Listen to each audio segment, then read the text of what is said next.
dan salam sejahtera. Pertama sekali, saya ingin mengucapkan tahniah dan selamat datang kepada pelajar-pelajar baharu Diploma in Tourism Management ke Kolej Politek Mara Alustar. Saya bagi pihak semua pensyarah Diploma in Tourism Management amat mengalu-alukan kehadiran anda semua.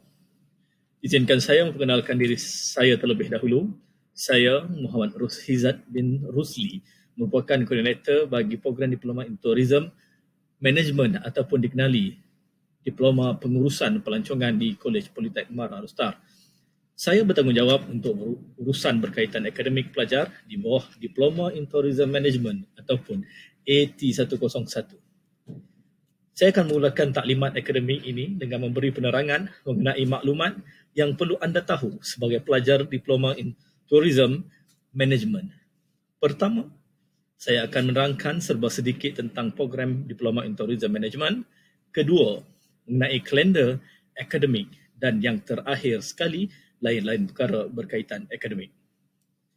Kita mulakan dengan pengenalan kepada program Diploma in Tourism Management AT101. Program ini dirancang untuk mengembang kemahiran dan pengetahuan pelajar dalam bidang pengurusan pelancongan yang menekankan pada bahagian perkhidmatan yang diberikan kepada pelanggan, menguruskan perniagaan dan kemahiran lain yang penting dalam industri pelancongan. Sebagai graduan, mereka diberi semua teori, konsep dan teknik pengurusan pelancongan tempatan dan antarabangsa yang diperlukan. Program ini juga bertujuan untuk mempersiapkan para pelajar untuk bekerjasama dengan sektor kerajaan dan swasta sebagai pegawai pelancong, pemandu pelancong, pemimpin pelancong, pegawai tiket, perunding pelancong, pelancong, ejen pengendalian darat, penyelaras acara, pegawai depan hotel dan profesion yang lain berkaitan. Tempoh pengajian adalah selama 2 tahun 4 bulan bersamaan dengan 7 semester keseluruhan. Jumlah jam kredit yang diperlukan yang perlu dilengkapkan untuk menamatkan pengajian adalah 94 jam.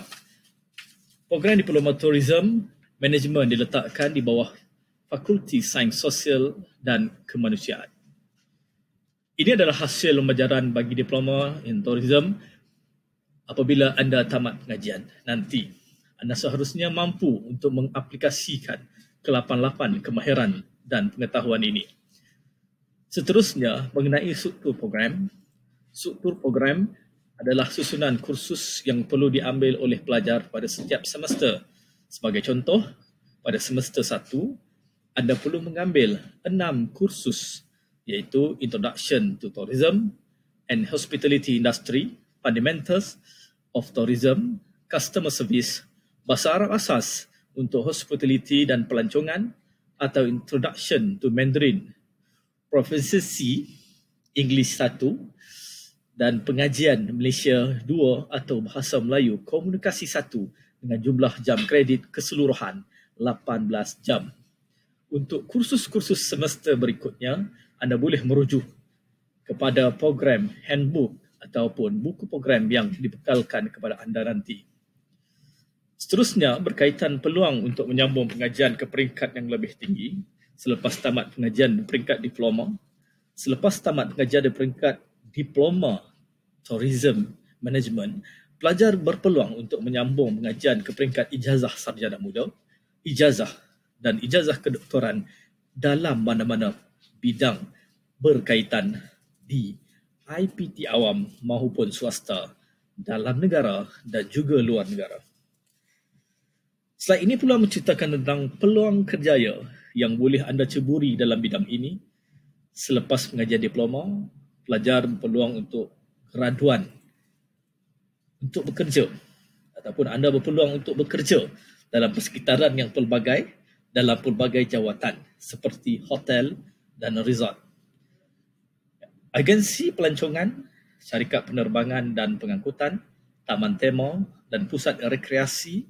Selain itu, diploma ini juga memberi anda kemahiran yang anda perlukan untuk memiliki dan mengendalikan perniagaan anda sendiri. Ini antara alumni ataupun alumni Diploma in Tourism Management di Kolej Politek Mara All-Star yang berjaya sama ada dalam bidang pengajian maupun dalam bidang pekerjaan. Khususnya kita bergerak kepada perkara kedua pula berkenaan kalender akademik. KPTM mengamalkan sistem 3 semester yang bermaksud 3 semester dalam 1 tahun, iaitu semester April, semester Julai dan semester November. Bagi sesi April, ianya merupakan semester pendek yang mana tempoh kuliah hanyalah 7 minggu sahaja. Jam kredit yang perlu diambil bagi semester ini adalah dalam lingkungan 8 hingga 10 jam sahaja.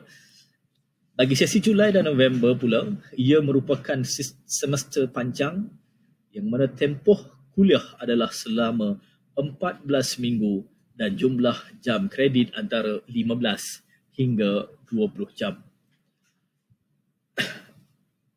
Berikut adalah kalender akademik bagi sesi November 2020 yang mana kuliah akan bermula pada 23 November 2020 hingga 27 Februari 2021.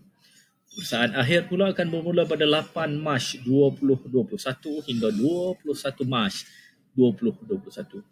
Dan agenda yang terakhir ialah lain-lain perkara berkaitan akademik. Yang pertama berkaitan pendaftaran kursus. Pada setiap semester, pelajar dikehendaki membuat pra-pendaftaran dan tambah ataupun gugur kursus secara atas talian ataupun online. Proses pra-pendaftaran akan berlaku pada hujung semester di mana pelajar perlu mendaftar kursus yang diambil pada semester berikutnya. Manakala proses tambah dan gugur kursus pula akan berlaku pada awal semester. Sekiranya pelajar perlu menambah atau mengugurkan mana-mana kursus, pelajar boleh mendapatkan bantuan mentor untuk melengkapkan kedua-dua proses tersebut. Seterusnya adalah perbezaan antara jam kredit atau credit hour dan jam temu contact hour.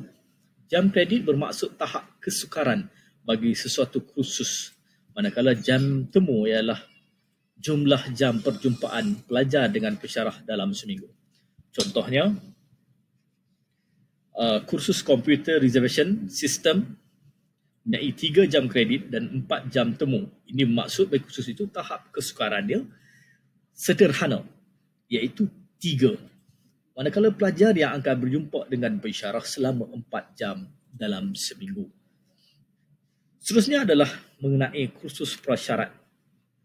Kursus prasyarat bermaksud pelajar perlu lulus kursus yang diambil sebelum dibenarkan mengambil kursus yang berikutnya pada semester seterusnya.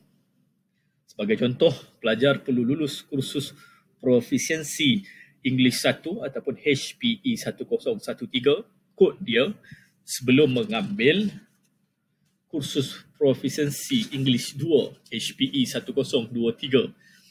Maka kursus Proficiency English 1 dikenali sebagai kursus prasyarat untuk kursus Proficiency English 2.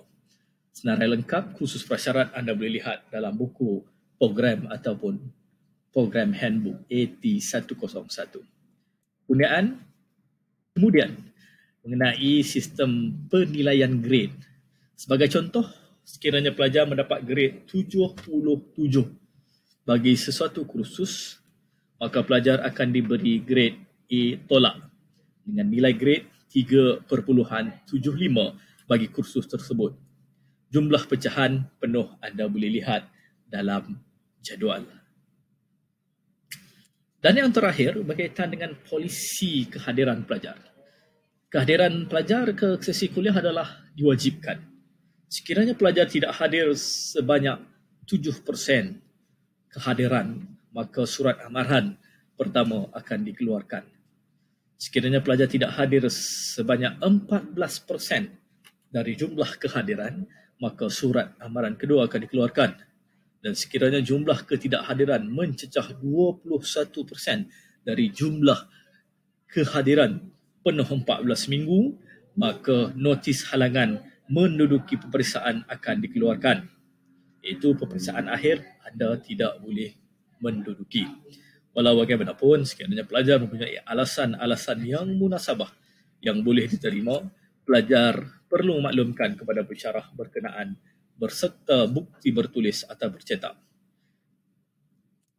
Itu saja penerangan mengenai program Diploma in Tourism Management. Sekiranya pelajar mempunyai pertanyaan mengenai hal-hal berkaitan akademik, anda boleh menghubungi saya sejak di talian 017-423-8361.